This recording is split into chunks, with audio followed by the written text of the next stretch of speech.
अच्छे होंगे। आज की क्लास में हम लोग न्यू टॉपिक स्टार्ट करें, that is story about the shroud, मतलब कफन की। जो फटाफट स्टार्ट करते हैं। My name is Nikita Sharma and today we are going to discussing a story about shroud, that is कफन। हम लोग किसके बारे में पढ़ेंगे आज की स्टोरी? द स्ट्राउट के बारे में। स्ट्राउट मतलब कफन, ठीक है। कफन ये किसने लिखा है? मुंशी प्रेमचंद ने लिखी है।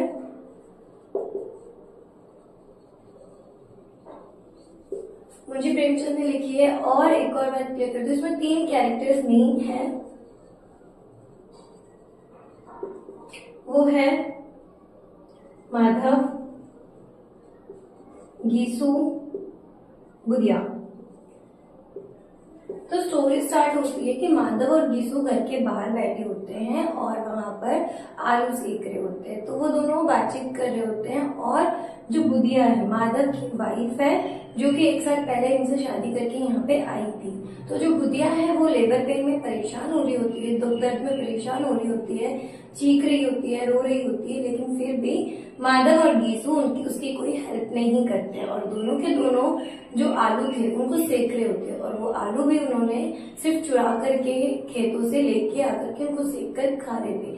वो इतने निठल्ले थे कि उन्हें काम पर कोई मन नहीं लगता था। अगर उन्हें पता होता था कि घर में अपने पास इतना खाना है, पर्याप्त है, तो वो कमाते भी नहीं थे। और अगर कोई उनसे कह भी दे कि आप ये काम कर लो, तो वो काम से बचने के लिए बोलते थे कि एक्स्ट्रा वेजेस दो, हमें एक्स्ट्रा दो या डबल दो, ताकि हम काम करें। और ऐसा बोल करके वो काम से छुटकारा पा लेते थे, वो पीछा छुड़ा लेते थे। हमेशा वो ऐसा ही करते थे।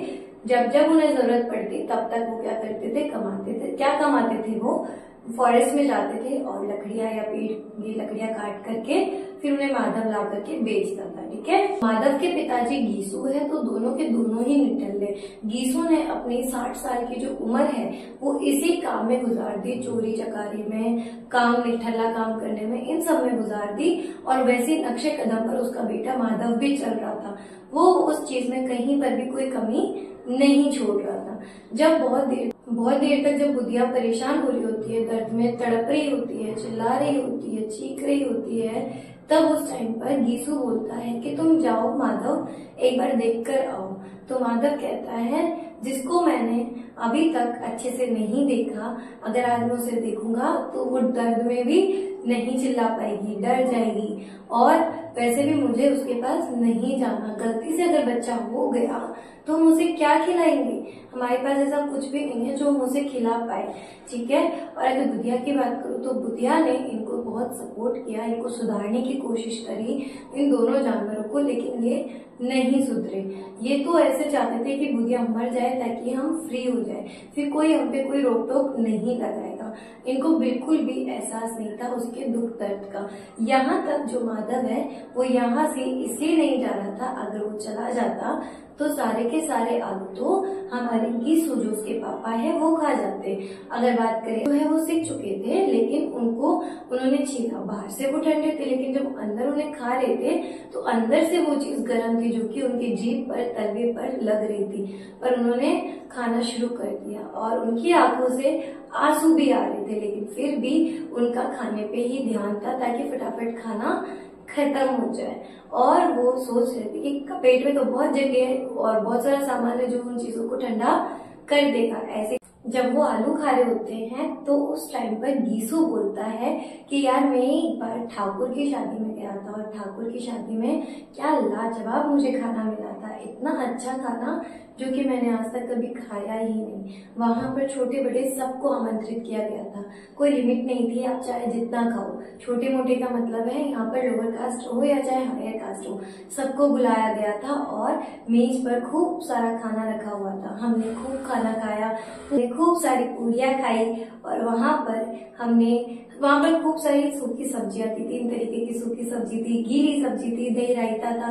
मैंने खूब पेट भर के खाना खाया और इतना खाया कि बाद में पानी पीने की जगह भी नहीं बची। और बाद में जो पान और इलायची थी वो भी नहीं खा पाया क्योंकि जगह नहीं थी। तो माधव बोलता है, इसका मतलब तो ये आपने 20 कचौरी से ज्यादा या 20 कचौरी तो खाई होगी। तो कहता है कि हाँ, 20 से तो ज्यादा ही खाई होगी मैंने। तो तो वो कहता है कि अच्छा मैं होता तो 50 खा लेता। तो कहते हैं हाँ मैंने भी इतनी खाई होगी, उस टाइम तो मैं जवान पुट्ठा था, अब तो मैं थोड़ा सा ऐसा हो गया हूँ, लेकिन पहले तो जवान पुट्ठा था, तो उससे भी अच्छा था, तो क्या पता 50 से ही ज्यादा खा ली हो। बाकी आजकल ऐसी कहाँ शादियां हैं, पहले की शादियां तो बहुत ही अच्छी होती थी। तो माधव कहता है आजकल तो सब कुछ भी नहीं है, ऐसी तो कोई शादी ही नहीं होती जहाँ हमें ऐसे इनवाइट किया जाए।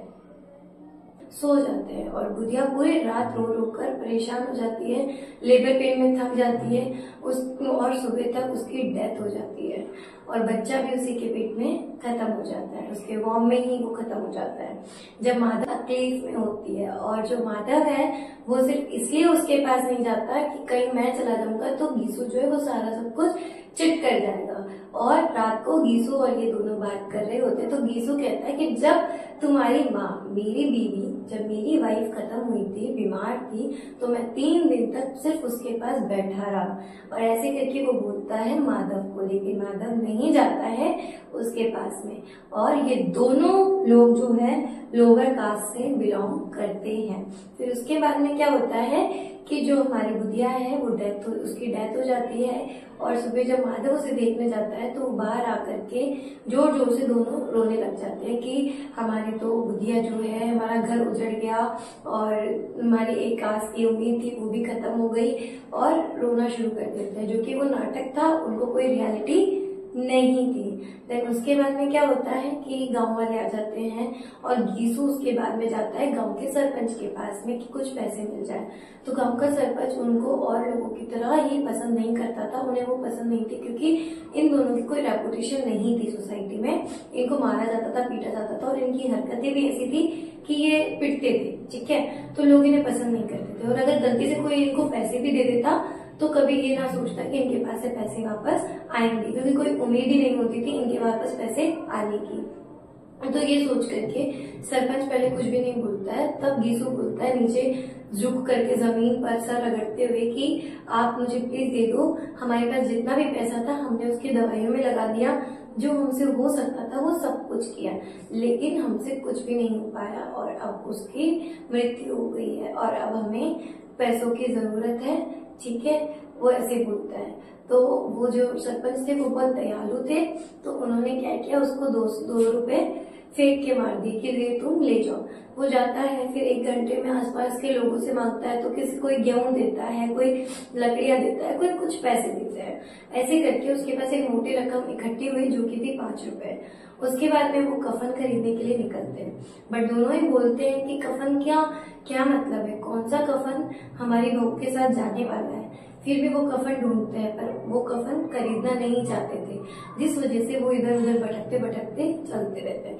फिर थोड़ी ही देर बाद में गीसू अपनी चुप्पी तोड़ते हुए कहता है कि अरे ओ दुकान वाले, 2 वाइन की कप्स बना दे मेरे लिए। और वहीं बैठ के वो दोनों दारू वारू वाइन पीना शुरू कर देते हैं और मछली वगैरह मंगवा लेते हैं, खाते हैं, पीते हैं। तब वो माधव बोलता है कि ये सब क्या है, अब हम उसको क्या देंगे, हम क्या बताएंगे कि कहाँ है कफन लेने आए थे हम और हम ये सब कुछ कर रहे हैं, तो कैसे बोलेंगे हम सबको। तो वो उस बात का जवाब नहीं देता है ताकि उसका खाना डिस्टर्ब नहीं हो। फिर उसके बाद में वो और 2 रुपए वेस्ट करते हैं और पूड़ी वगैरह मंगवा लेते हैं और भी बहुत सारी चीजें मंगवा लेते हैं और उसके बाद में खाना शुरू कर देते हैं। तब दोबारा से माधव बोलता है कि ये सब क्या है, तुम कफन के लिए क्या बोलोगे उसे, और तुम्हें क्या, मेरी बीवी जब मैं मर जाऊंगा या हम एक दिन इस दुनिया से चले जाएंगे तो मेरी बीवी भी पूछेगी कि तुमने क्या किया मेरे लिए जब मैं मर गई थी, कफन भी नहीं था, तुमने कफन भी अरेंज नहीं किया मेरे लिए। क्या बोलूंगा मैं, तुम थोड़ी लेके आए थे उसे तो मैं लेके आया था, मैंने उसकी मांग करी थी, वो तो मेरे साथ आई थी, मेरे पीछे आई थी, तुम क्या बोल सकते हो। तो गीसू बोलता है ऐसा कुछ नहीं है, हम उसकी अरेंजमेंट कर देंगे, जैसे अब तक हुआ है वैसे आगे भी होगा, लोगों से मांगेंगे तो देंगे, बोल देंगे कि हमें नहीं मिला, लेकिन इस बार वो हमें पैसे नहीं देंगे, लेकिन हमें क्या दे देंगे, कफन दे देंगे। तो ये बात सुनकर के माधव बोलता है ऐसा नहीं है, वो कफन दे देंगे, आप सोचो आपने क्या किया है, ऐसे थोड़ी होता है। ऐसे करके ही वो बोलने लग जाता है कि नहीं ऐसा नहीं होता है, तुम नहीं समझ रहे हो, वो तो मुझसे क्वेश्चन करेगी, मैं क्या जवाब दूंगा उसको। और ऐसे वो लोग थोड़ी देर बातचीत करते हैं। होते हैं। और गीसू उससे बोलता है ऐसा कुछ भी नहीं, कफन होगा, ऐसा मत सोचो, बुधिया कफन में ही जाएगी। और ऐसे करके वो बात करते हैं। फिर उन्होंने ड्रिंक करना, खाना पीना शुरू कर दिया। फिर वो बोलता है अरे बुधिया के साथ में कौन सा कफन जाने वाला था, बुधिया तो जा चुकी है और कफन का अब क्या ही मतलब है, वो तो वैसे भी जलकर राख हो जाता।